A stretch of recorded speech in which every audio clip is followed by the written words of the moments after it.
Good morning, and welcome to my online art exhibit called Perros, Sagrados, a journey into the sacred.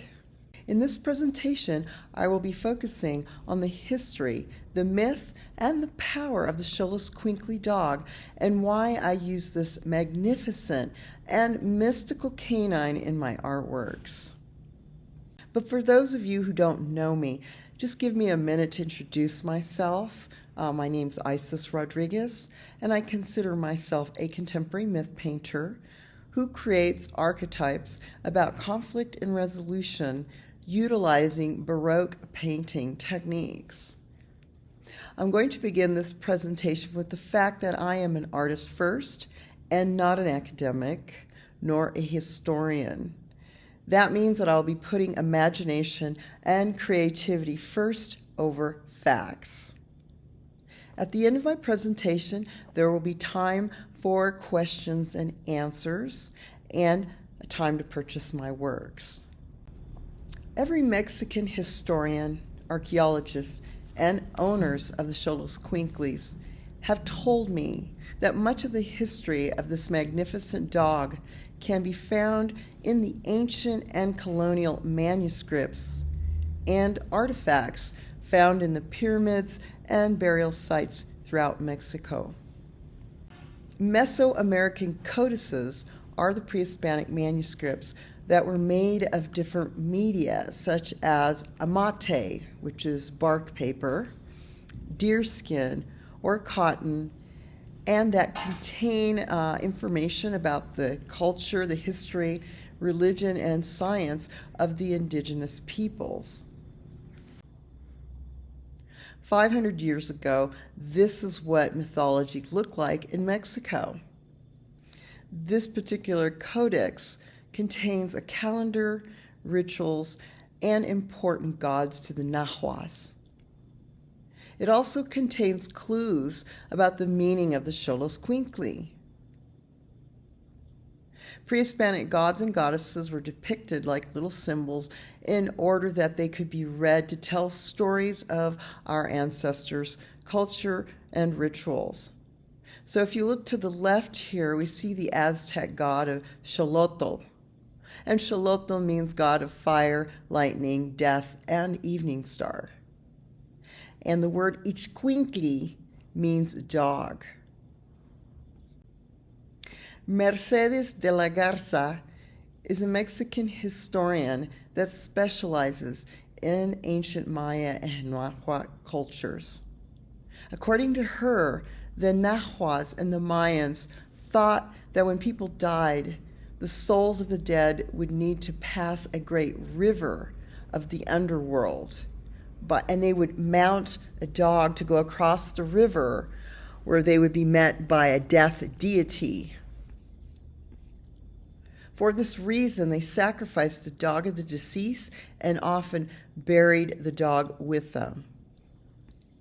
The image on the right is from a codex that shows the spirit of the dead reaching the death deity with the spirit of the dog. If you look to the left, you will see a close-up, and you can obviously see that the dog is hairless, and it has some lines on its back which represents the tufts of hair. And the dog is carrying a scroll, and they're both the dead that's underneath the dog, and both the human and the dog are carrying paper, and they're doing an offering to the god. It is understood that at the end of a long and dangerous path, that these spirits will die definitively. There's another historian named Raul Valadez Azua who gave a very interesting perspective on how the xoloitzcuintle became a household word in pre-Hispanic times. He believed that the universe moved, or he believes that the Aztecs believe, that the universe moved in dual ways between positivity and negativity. It was like a pole. And that there was always these extremes that were continuously moving and exchanging energy. And so what they observed was the nature of a dog. And what they observed was that dogs ate from garbage, and they would eat bones and things like that, like we see today, if we observe them. And what they observed was that the dead and the decaying stuff, which was the garbage, would be eaten by this dog and processed in its body, and then excremented out. And there was a life cycle with that made up a life cycle in itself. And so it would, populate plants, seeds of plants, and continue with this continuous growth of consuming and excrementing. And so the dog became the symbol of death because it fed on decomposed materials. And by eating the waste, it helped this transformation pass into the underworld, which was called Mitla, and thus the remains were returned to the benefit of the earth. Therefore, this dog is related between these two worlds of life and death, and it was a cycle that they respected and adapted to. Mexican academics agree that because we were not alive during the times of when these codices and artifacts were made and found, that much of their knowledge is not 100% fact, but speculation. And what I realized upon doing education on these manuscripts is that these legends have allowed me as an artist to speculate and use my own imagination to create my own legends of experiences of today. And so I decided to embark on my own legend called Perros, Sagrados to develop a new archetype called the xoloitzcuintle and define its role in our times. What kind of legend do I want to do? What is it going to talk about? What are the issues that in 500 years in the future are people going to take away from the legends that I do today? And so I set out to reimagine this dog as a symbol of transformation in modern times. For example, Perros Sagrados #1 was inspired by the study of the hands of an apostle by the German printmaker Albert Dürer. Sorry if I'm butchering his words. I'm not German. But this is a pen and ink drawing that he did. And I like the idea of praying hands kind of have that connection of spirituality, of the hands coming together to be actually raising the dog up. And instead of it being sacrificed, it's actually being raised up to the world as an offering, or maybe honoring its birth instead of its death. I don't know if you know this, but xoloitzcuintles come in different colors. Oftentimes, for example, the color white is very much associated with purity. And oftentimes these dogs are bundled. In past codices, they're bundled to be sacrificed and buried with the dead. But we no longer practice that anymore. So I wanted to make, again, reference the dog more as it's being celebrated as an idea of birth, in these particular paintings. One of the most uncomfortable topics that continues to get my art censored off the internet is the reality that 500 years ago, the ancients practiced consuming the xoloitzcuintle dog, and as well as human flesh. According to Mexican historian, again, Mercedes de la Garza, she said that the Mayans did not eat the xoloitzcuintles every day, but as ritual food. And so they would often be eaten with animals and vegetables associated with certain times of the year, certain festivals, for example, around the New Year. And so what I wanted to create in this particular artwork was take two puppies and have them nestled in a basket full of the foods that they would have been cooked with. But right now, they are, I wanted to have the idea of we no longer eat these dogs. These dogs are kind of seen as a beautiful living still life. And so I began staging dogs with vegetables, crates, incense burners to create beautiful still life paintings of the xoloitzcuintles as living animals with the typical foods that we find at the Mexican markets.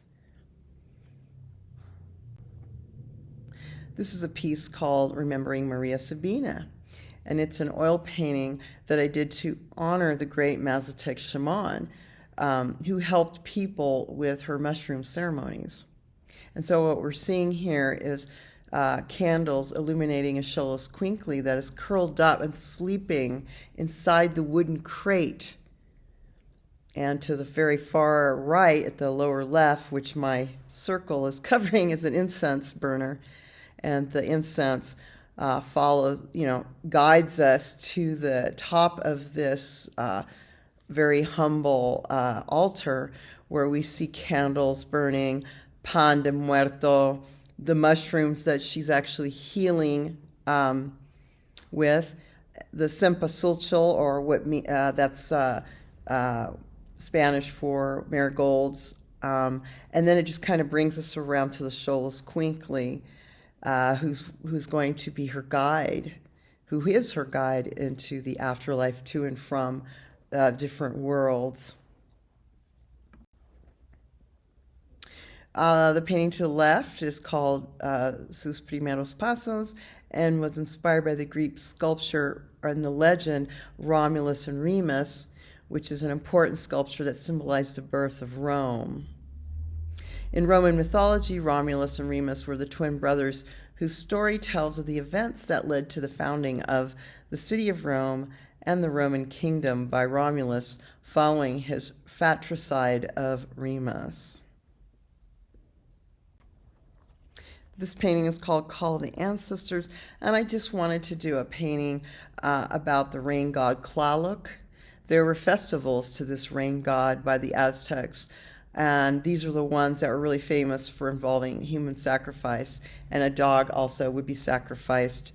And here that these animals in different colors, as I mentioned early, are actually being animated by the ghost of this past god around a campfire. Because we no longer share the same belief systems as our ancestors in the past, I decided to create a masculine archetype, a healer that would arrive with this pack of xolos who would engage in a process of healing. And this would give the xolos a more contemporary meaning. His development was inspired by a cross between a Huichol shaman and a combat vet, in which his helmet is full of branches of foliage, not necessarily to hide him from the conflict and the enemy, but to heal people from conflict. The branches of the herbs are commonly used in healing ceremonies. For example, there are branches with red berries, and those type of branches are called perul, and they smell very similar to eucalyptus. The branches with white flowers are laurel, which were used by the Romans in victory celebrations for wars and sports. My shaman holds a saumario, which means incense burner in Spanish. He wears camouflage pants so he can be seen or unseen. And there's a blue sound signal in the background. So he's just not human, but he's kind of more of a spirit, like what do you call it? Guerrero espíritu, a warrior, spirit warrior. And it's from my what I observe most is that if I want to be healed by someone, I really want someone I can resonate with. I want someone who has seen conflict and been through a lot. And I think that's that a warrior in our times, in the presence of kind of this quasi soldier, is the best symbol of resilience and even hope in healing.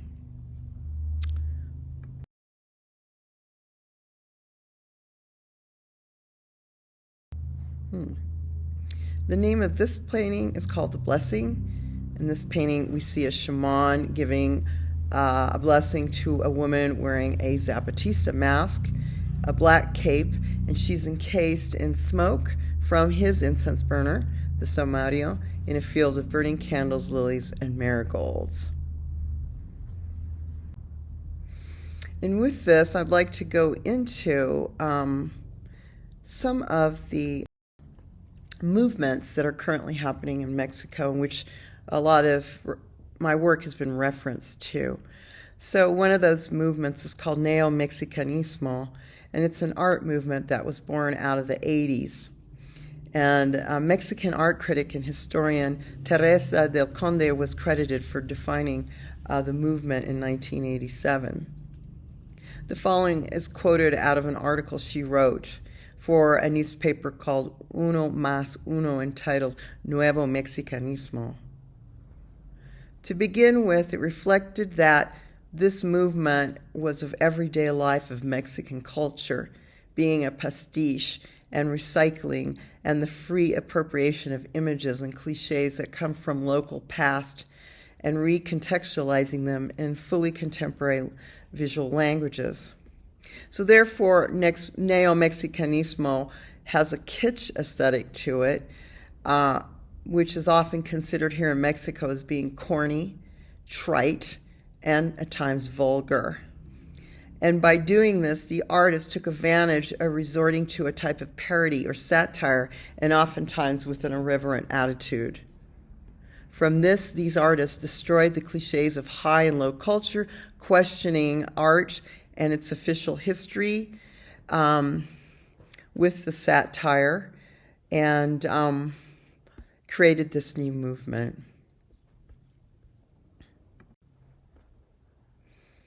In the United States, our original legends were lost due to the conquest of nomadic Native Americans, and we replaced them with Superman, Batman, and Wonder Woman as our original legends. But here in Mexico, the original legends continue to exist and cycle themselves throughout generations. And now we see here, after centuries from the conquest to the revolution to the more contemporary Neo-Mexicanismo, we are now in the post-Neo-Mexicanismo phase, which has become way more graphic design oriented, more polished and clean, and carrying little moments of contemporary culture. Now I'm going to move on to what I consider to be Nepantlic art.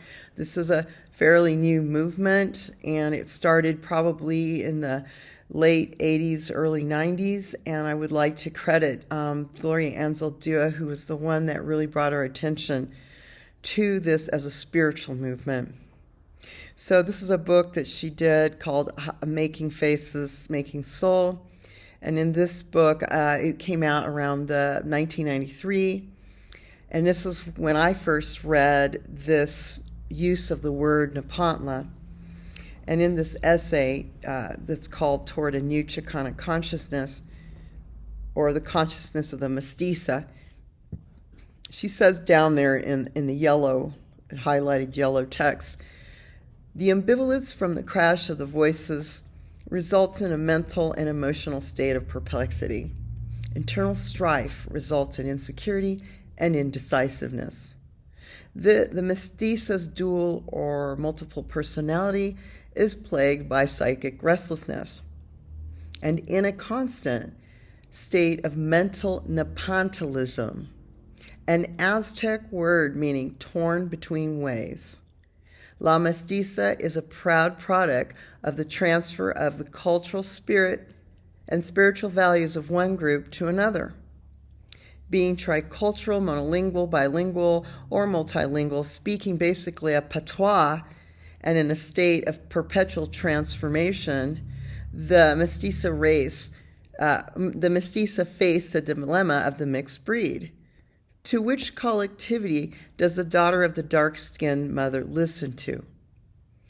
And being myself a mestiza of Puerto Rican and Mexican-American descent, I was also in this dual world of in-betweenness and Nepantlic. So I really think that this woman was very pivotal in defining for any immigrant crossing any border that as you're trying to adapt or become part of a culture or move to another place, that you're always faced with this dual side of what do you do? Do you still hold on to your traditions? How far do you adapt? How do you maintain who you are?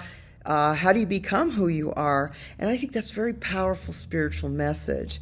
So as a result, I decided that I would do artwork that was coming from that place. And so that book began my journey of new contemporary art and mythology from a Nepantlic vision. And in this case, I talk about where a woman is suffering from shame, or protesting shame, I should say, because she's wearing a Zapatista mask, and she goes on this journey to try to release herself from that.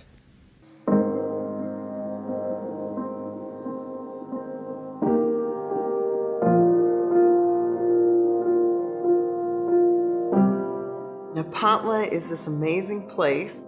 It's an ancient word that described what it felt like to be in a place of conflict, where you're transforming because you have to change under certain stressful circumstances. Blame, shame, and guilt is something that I see it affects a lot of people in society. Where I was first introduced to it was through the story of Adam and Eve, and through Christian religions. I'm Catholic. Quite frankly, I like to say that Christianity in all its forms is really a myth. It was birthed out of myth, and so I'm just basically following the footsteps of all the great artists that painted myths from 500 years ago and all the way back to cave painting.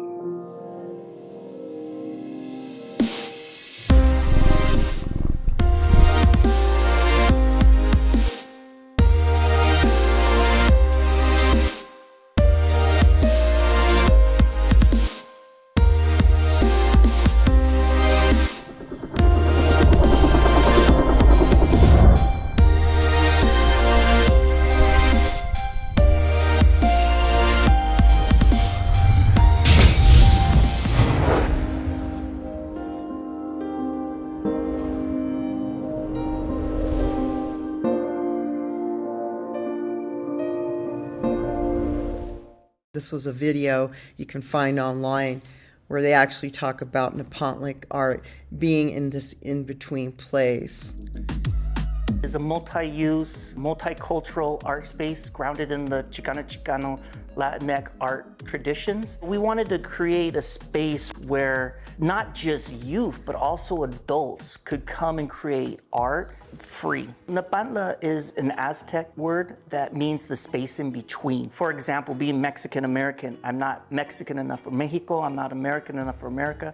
I'm in this Nepantla space. It's where you heal, you create, and you rejuvenate. That's what we do here. White Center is an area of unincorporated King County. What that means is that we don't always receive all the resources and funding that other areas of the city do. We felt it was important to build something that would give back to our community. We host new art exhibitions every month with themes focused on marginalized communities and communities of color. Representation matters. Artists can come into this gallery and not have to explain their art. I was told my art was too ethnic, too gangster. I couldn't be doing art like that. Chicano art. One of the things that we really try to do here is make art an accessible experience. You don't have to pay to come in here and look at the art exhibition.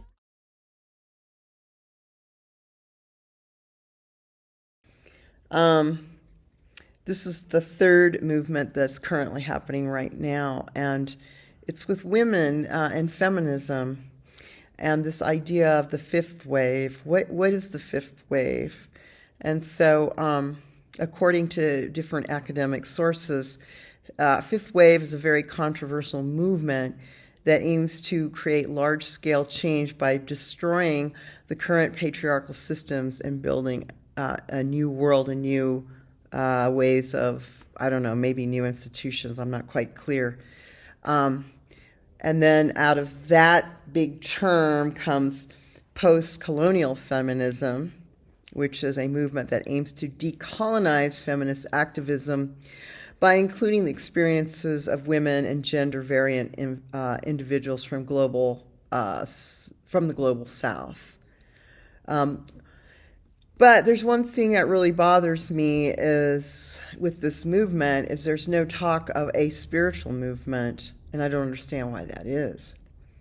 Because if these women are saying that they accept that they come from a history of oppression and that most religion especially is patriarchal, then what do we plan to replace that with?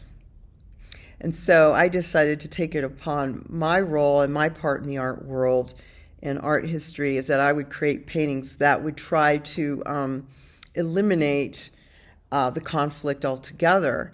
And in doing so, I realized that women need good role models, and I have to present men in my paintings like that and talk about how to move forward. And so the blessing became this painting that for me became my own poster child of what I would see that looking like, where the shaman is male and the woman is accepting this type of blessing. And so now the xolo becomes a symbol of change. But the change is within herself, where she's determined to kill off a part of herself that no longer serves her.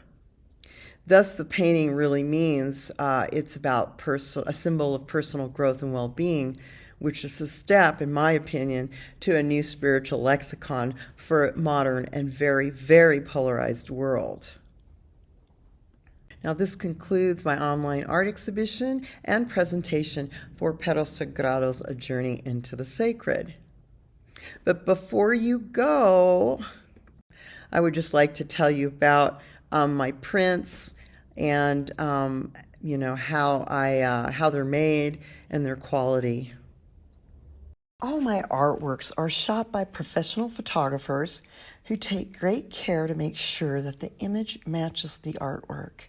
They then clean off dust particles digitally using a Photoshop app, and the image is then sent to me for approval. After I approve of the image, I send it to the printer who specializes in clichés. Clichés is a printing process that combines 12 archival pigment-based inks to give the maximum range of colors. The archival inks are printed onto acid-free photorag smooth paper at 240 dpi. The printer will do a test and send it to me for approval. This is a sample test. Once I approve of it, it will be printed. Now let's talk about sizes. On my website, I say that my sizes are approximate. And they are that way because I'm scaling large paintings to smaller print sizes. Here you can see the difference. The images are about 11 by 17. However, I have to compensate and leave a 1 to 2 inch border to allow for matting, framing, and for me to edition and sign. So the image will be approximately 11 by 17, but I have to leave for that border, so it's going to be a little bit bigger. Also, look at the variety of sizes that I have here. Not all of my sizes are rectangular. Some are square, and some are actually very narrow. They're not all the same, so I have to compensate for that, and that is why I say all my sizes are approximate. Now let's talk about packaging. The paper I use is thick. It is not thin. I can't roll it and put it in a tube. So I send my artworks, my clichés, flat to avoid creasing or damaging the paper. It is always sandwiched between 2 sheets of glycine and masonite boards. The box is custom made. Glycine is a waxy archival paper that protects the cliché from being smudged. Masonite is a dense board that is impossible to penetrate, so I feel confident that my works will get to you in excellent condition. This is a certificate of authenticity. It has all the necessary information, including the date of printing. If you have any questions, feel free to contact me. And also, I'm offering 10% off prints right right now for those of you who have attended. And if you buy two, you can get a second one for half off.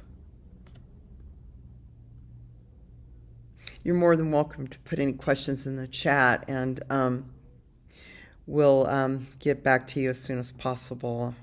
The links are all there to actually purchase the artworks. And are you ready for questions and answers? Can everybody hear me now? Okay. All right. Let's look at all the questions here, eh? Okay, Isis. I have a response from Dr. M. He says that I've been to Nepalata in Seattle for their Estargors exhibit. Jake is doing great work there. I'm working on a chapter about Disney representation of Day of the Dead in Coco. What are your thoughts on their influence on the visual representation of that tradition and solos? Well, that particular Disney movie is just beloved here in Mexico. I think, again, like when you're storytelling, it's so important that there's a little bit of leeway for imagination and creativity. And so, as I said a little bit earlier, I don't know if you heard the beginning, that a lot of the information that we get, for example, the codices, the burials, the artifacts that have come out of that, even the archaeologists aren't 100% correct, because we weren't alive back then to know exactly if these dogs or the representation of these animals are 100% this type of mythology coming from, there was sacrifice going on, and they didn't show that in the Disney movie. So I think that I'm quite pleased with the way that movie came out. And if some of the history or didn't fit the way we want to, what we think is historically correct, I think you have to give art a little bit of leeway to play with imagination and storytelling.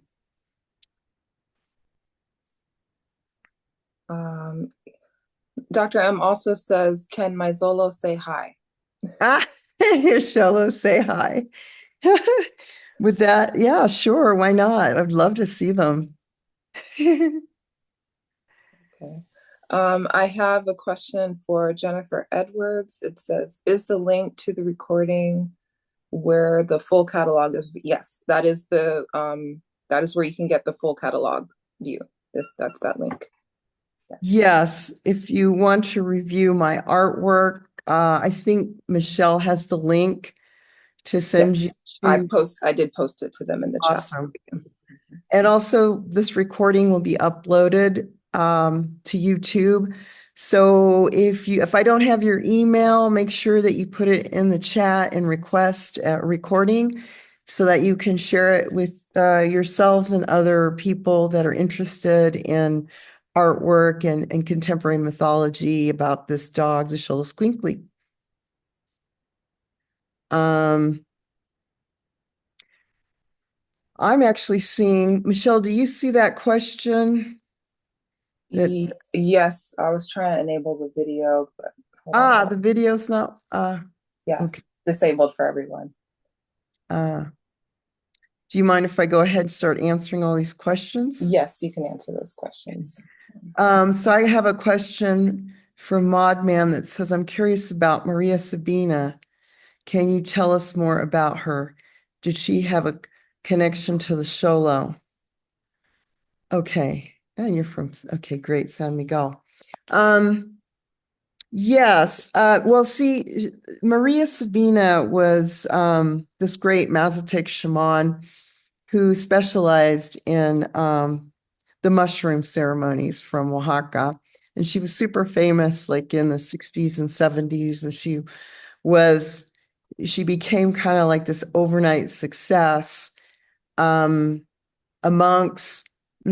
artists and musicians from that time period. So like there's all kinds of talks about the Beatles, members of the Beatles, members of different bands going to Oaxaca and being cured by Maria Sabina.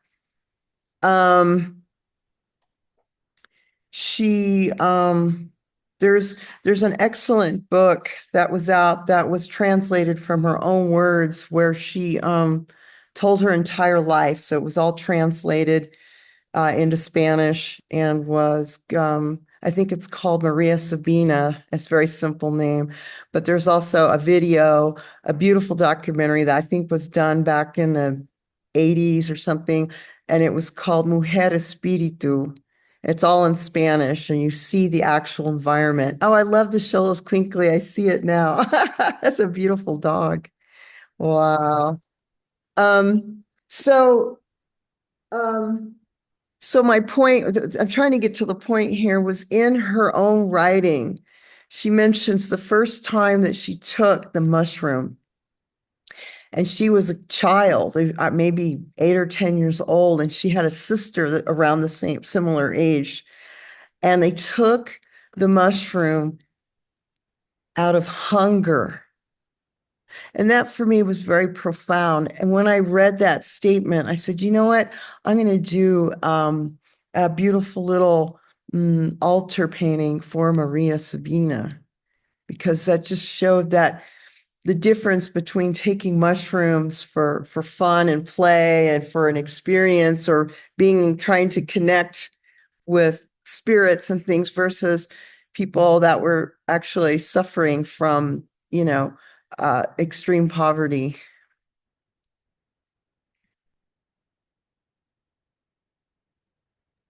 I think Okay, there I have was. a couple more questions for Okay, you. great. Okay, where are you from and how does that affect your work? Uh, well, I was born in Los Angeles and California, and I was born to my a Puerto Rican mother and a Mexican American father. And so I always felt a little different than most people. And I don't know if it was because of my culture, not being like, as earlier we heard the Nepantlic gallery, that they weren't Chicano enough or Mexican enough or whatever. And so I've always dealt with that kind of thing too, because, I'm not Puerto Rican enough, I'm not Mexican enough, I'm not American enough. And it'll just go on and on. But I also think too that yeah, tell them I can't come, whoever it is. Um, so for me, I think that the reason why I was in that space was because I felt like I was always moving. Like my father was in the military, so we moved to Kansas, grew up in that environment. Then I came back to California in San Francisco. And so it's always crossing states, crossing countries, coming to Mexico and living. Sandra Cisneros, who lives here, by the way, she actually is writing a new book where she says that the statement goes like, I didn't know I was Mexican, or I thought I was Mexican until I moved to Mexico. And that just made me laugh, because sometimes the idea of identity politics becomes kind of heavy on a person. And for me, it's kind of like the idea of Nepantla starts to make me think that if I'm between worlds or if I'm between places, maybe the identity, maybe one of the ways to release me from the constant conflict of which side I take. What happens if I take no side? What happens if I just take my side? Just me, and focus on what that's about. So right there, I think that's one of the steps toward spirituality, is you let go of the idea of this shell that we call, it's very superficial, the body. And so in time, I started to realize that my identity doesn't matter, but what's inside and where I'm going in my art, and try to make a connection more to spirit, because that's where we're all going to end up anyways. Some of us believe we're going in the ground. We're just going to be ashes to ashes, dust to dust. Some of us believe there's a heaven, that we're going to go to some planet or somewhere else. And so the idea of accepting the idea of becoming spirit and working from a place of spirit rather than the physical realm. So in my artwork, I really try to create archetypes from patterns that I see of very conflicted ideas, that women have these kind of conflicts, men have these kind of conflicts, gender and the color of your skin. Oh my God. So how can, as an artist, I feel like I have a role to play, or to lessen the intensity of that. And so when you ask me about my background and how it affects where I'm at today, my art, it became kind of like an evolution, because I'm from, I was in San Francisco 20 years, so I was really heavy, deep into very leftist radical thoughts. And I thought that was going to carry me, that the revolution was important. And when I started to really study that word of Nepantlic and really got deep into what Gloria was saying, that kind of became my Bible. It became my Bible to, what's the next step? She was actually doing a call for action when I read you where she says, to what ends, when she defines Nepantla being torn between ways. Well, that's very divisive. That's a very uncomfortable place to be.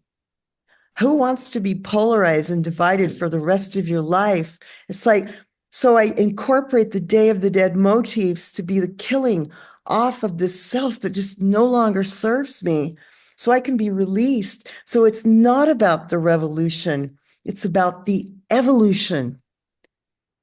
And so when you ask me, once again, I'm sorry if I'm repeating myself, but it's just this release from the shell, and now just working from complete inside spiritual feelings, Wonderful. That's great. Also, I have here, what is your favorite medium? Oh my God. Well, oils. And I've done all the mediums. I've done watercolor. I mean, I started out with crayons when I was a kid, but I started oils when I was 13. I did my first portrait. It was of my brother, and then I did my friends in high school, my boyfriend. And then I decided I really wanted to be an artist. I always knew I was going to be figurative. And so I messed around with watercolor, oil sticks, acrylic. And then I decided finally that I would just stick to oils, because what is so interesting about oils, and it works well when you're working in a baroque method. I use risparmio, which is an Italian word that means to use sparingly. And so if I'm taking it upon myself to be a contemporary myth painter, and I want my works to last 500 years or more, oils have already been tested and proven for that. So the longevity of it, where I want these current legends that I'm working on to be seen in the future, to last that long, so that there's evidence of what was going on. How were people feeling in our days? What were the issues? How are they overcoming that, as you saw with the codices, I mean, figurative art has always been responsible for talking about the conflict, whether it was births, wars. We have a war inside ourselves. That needs to be recorded. Some of us are faithless. And for whatever reasons, we have to begin to have faith in ourselves again to overcome the worst of life. So for me, oils was just the best medium to make my work very stable. And on top of that, oils, when you do it a certain way, it illuminates the colors more. And so, that's just I've studied a lot of it, and those people in that part of the world, the Europeans, really understand that quality and technique and aesthetics just so absolutely amazingly. Okay, I have another question from Dr. M for you. Have you ever seen the experimental film Nepantla from Francis Samala España?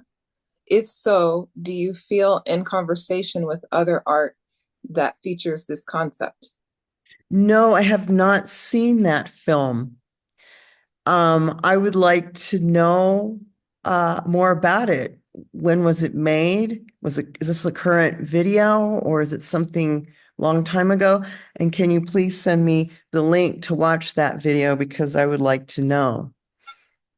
And I would like to connect with other artists and other people, academics that are actually following this movement of Nepantla, because it is a current movement that I think really deserves more attention in museums and cultural spaces, because it is defined as a spiritual movement.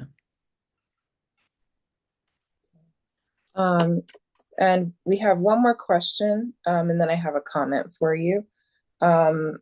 Where does your art training come from? Well, I would say when I was a child, I was kind of obsessive with coloring books. And then my parents saw that, and then they were like, wow, maybe we should give her some paper and crayons. And then, I used to copy Hanna-Barbera and Disney and all the animation from the 60s and 70s. And when you copy something and you get it right, you're actually teaching yourself proportion. And so as a child, I was self-teaching myself that. And so those were kind of my first lessons in art. And there was even in comic books that I collected back then as a kid, they would even have a little page that says draw cubby, and you could win a reward for that, for drawing these cute little profiled bears and animals. And so I used to do that, and then my parents were very supportive, thank God, and they just put me in after school programs where I learned how to paint, and my concepts started to develop. Then I, went to college, I went to get a formal education. So I have a bachelor's of fine art from the University of Kansas in painting. And then I got accepted to the Art Institute in San Francisco, and I was working on my MFA. Wonderful. Okay, there's one more question, and now I have two more comments. How do you define your success as an artist? Oh my God. Boy, those are very good questions. Wow. I find success to be kind of a journey, because when I came out of art school, especially contemporary art, there's a difference between contemporary artists and commercial art. Commercial art puts making money, doing what the client tells you, and you get rewarded that way. Okay. But in contemporary art, imagination comes first, and then you find your niche market. Okay. When I was in art school, all they told us was to, hey, get your slides together, put a resume. Here's how you write an artist statement, pitch to galleries, and maybe they give you an MFA show or a group show, and they invite all the gallerists, and maybe you get picked up by some gallerist, or luckily you get a scholarship or you get some kind of grant. But that is so, I would say as an artist, that's really, really difficult way to go. And when I came out into the art scene, I had a very successful a solo show in 1997 called My Life as a Comic Stripper. And in those days, I was doing like pop feminist artwork about sex positive feminism, and my archetypes were the exotic dancer, and she was the divided person. Is she being exploited, or is she being empowerment? So I was working with this whole dual situation back then. And I realized that, and nobody tells you this, is when you get out in the real world of art, you can't depend on galleries, museums, and those people to support your career grants. It's just way too competitive. And then you're always put in a place where you're being compared. You're competing. And for me, that is the death of an artist, to compete. Once you find your style, once you find your vision, don't even go to the art festivals. Don't even go to and look at other artists' work. I'm sorry, unless you really respect them and they inspire you, because it'll mess with your mind. So what I would say, what success is that an artist must find your own vision, be at peace with that, and focus on that. And only surround yourself with people that like you, who support you. And everyone else, you have to let them go, because that could be a real serious distraction and can really bring you down. So in my situation, when I got so much rejection from museums and curators and you know, I just like, you can only handle so much. So then I decided, thank God for the internet, that I could do ads on Google and create my own space and draw people here instead of always going to them with my expectations a certain way. And when you have expectations, you will be always disappointed. So part of the reason that I ended up in Mexico was I was just so disappointed as an artist, and I had to do a residency to cleanse myself, to clear it all out and figure out, where am I going to go from now, you know? So the whole evolution of me was the idea that I was just so divided, because I had to do, in order to do my painting in my studio, then I had to divide myself by being a teacher. I had to divide myself from doing a public art piece. And I was being torn in directions, two ways of being. And after a while, I had to let go and say, okay, either I just do my painting and do it my way. And if I suffer from it, if I have a month or two I make no money, then learn to save money. And if I have to eat rice and beans for a whole month, eat rice and beans. But at least I have my integrity, my dignity, and I'm not going to allow anybody to tell me, oh, your art's too this or too that. I'm sorry, we can't have you in our gallery. No, I create my gallery. And so it took me 20-something years to figure that out and hone it, where I'm now at a place where I can actually do an online exhibit, and thank God for technology. Fantastic, Isis. Thank you for your answers. So I have a comment here from Jennifer Edwards. And she was saying to everyone, go and do an artist retreat with Isis in San Miguel. Very recommended. Thank you so much, Jennifer. And from Terracotta, it says powerful presentation. So thank you very much, Isis, for sharing your background and your art and your gallery and your passion for your work with everyone. Great. Well, I'm glad you all came. And again, I like to thank Michelle for being the moderator. And I'd like to thank Maud Man, who's behind the scenes here, who really tried to create a tried to integrate, enhance the videos into my PowerPoint. So, I have a question for you. Did you want to do the email questions still? oh, I just have one more thing before you leave. I'm sorry. Some people had sent in some email questions, so I'm just gonna, if you guys give me another 5 more minutes, they're very interesting questions. I think some of you might get something from any of this. So I have a person that says that they are, as a curator, I am confused by your definition of a contemporary myth painter. Can you talk more about this label? And why would you label yourself that? That's a very interesting question. And normally I don't like to label by myself because I don't like to be put in a box. But for the sake of understanding my vision, I would say that a contemporary myth painter these days is understanding the cultural landscape. And so for me, 500 years ago, and I'm just going to use my Catholic upbringing because that's all I know really, was that going into a church and seeing stained glass windows, sculptures, paintings that were telling me a story about a social justice warrior named Jesus who's working in the trenches with prostitutes, lepers, fighting against the corrupt government of the Roman Empire. Excuse me, but I hear that right now in contemporary world. Okay. I also hear a lot of people really don't trust religion anymore, especially in the United States. I would speak more for United States. Okay.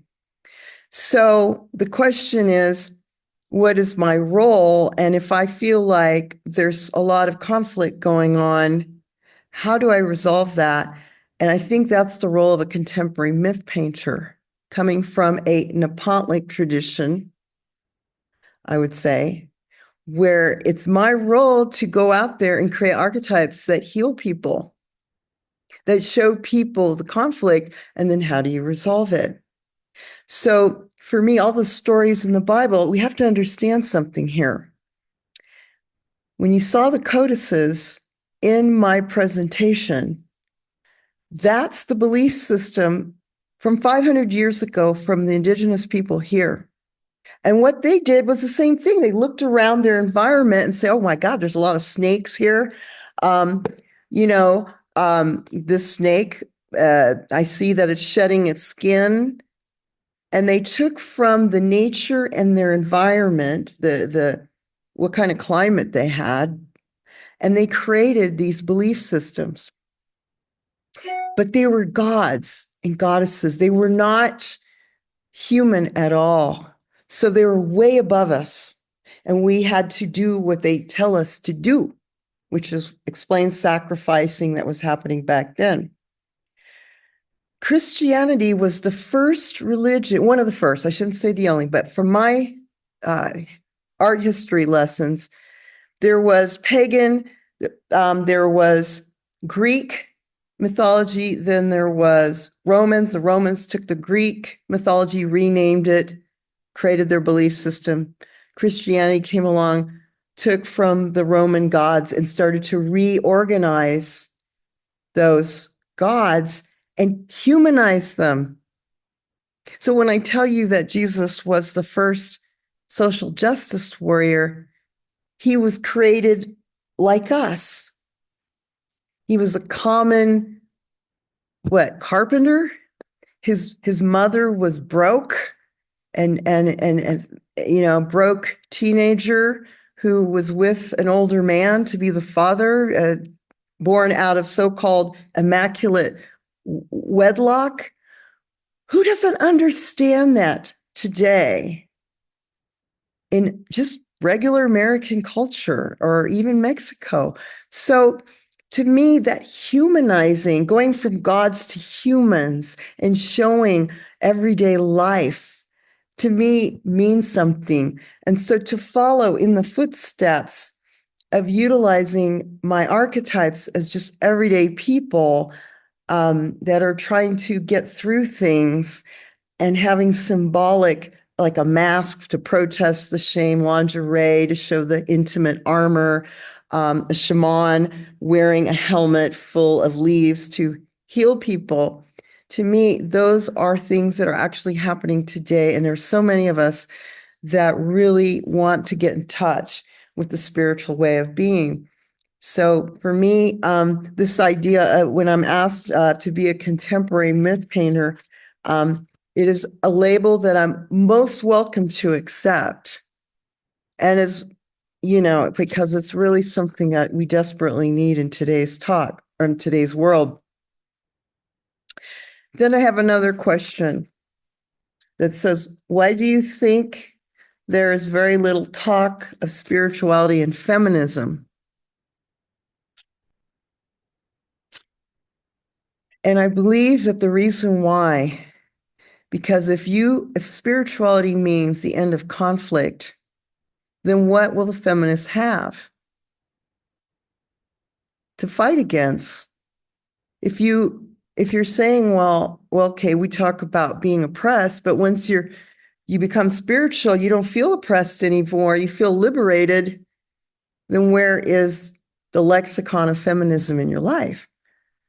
So I think it's the fear of probably eliminating feminism from, that's the thing about spirituality, it could do that. Because you don't have to take sides anymore. Then feeling that you're oppressed, you may say, I don't feel oppressed anymore.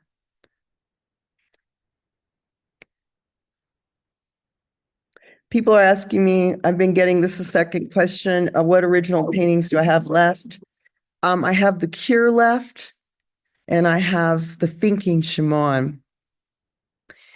And if you want to know the pricing for those, I have the link. I think I've been sending the link, and I think also Michelle has been sending the link, so you can go there and directly see the price. And I also am going to extend to all of you the 10% off that I'm doing for the prints. Or did I say 10 or 20%? To look at but that percentage is going to be given to the original artworks too, for this group only.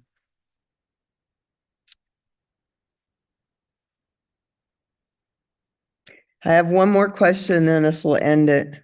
Could you talk about the process of your oil paintings? Process of my oil paintings is that an idea comes to me. It has to be revealed. Then I follow it through and I sketch it out really quick. I was actually sketching right now while we were going through, and I did something like that, just real rough, just out of my head. And then I will start to take pictures of, either models or find them online and cut and paste and use Photoshop and do what's called a collage. It's called a digital collage. And it'll be like 100 layers. It'll crash my computer. It takes me 40 hours to do it. And then I go ahead and I blow it up really big and I transform it. I transfer it onto the substrate, which is a pre-primered wood panel that's cradled. And it's gessoed and all that. I use some of the best gesso out there to absorb the oils. And then I spend, a good month or two to finish the painting. And sometimes I have a bunch of paintings starting all at once at different times, because sometimes I get stumped and I don't know how to finish. So instead of getting frustrated, I just keep moving to the next painting. Well, that's it. Thank you all for staying a little bit longer. And if you have any questions or you want to get on my mailing list, just go ahead and put your email in the chat. Or if you're interested in purchasing an original painting, or a print, you can go on the link and you can contact me directly off my website. Isis, we have another question. Is there a promo code for the discount? There is not. you would just contact me directly. Maybe, you know what, Michelle, can we give them my direct email, which is isis@isisrodriguez.com? Yes. Just go ahead and contact me directly and just say, Isis, I was at your online event, and tell me which pieces you want to buy, and then I'll just add the 10% or 20 or whatever I said. I'm bad at numbers, but you just have to remind me. And then I'll give you the discount and give you the payment method. There's 3. So I do PayPal, Zelle, and then I have a credit card link.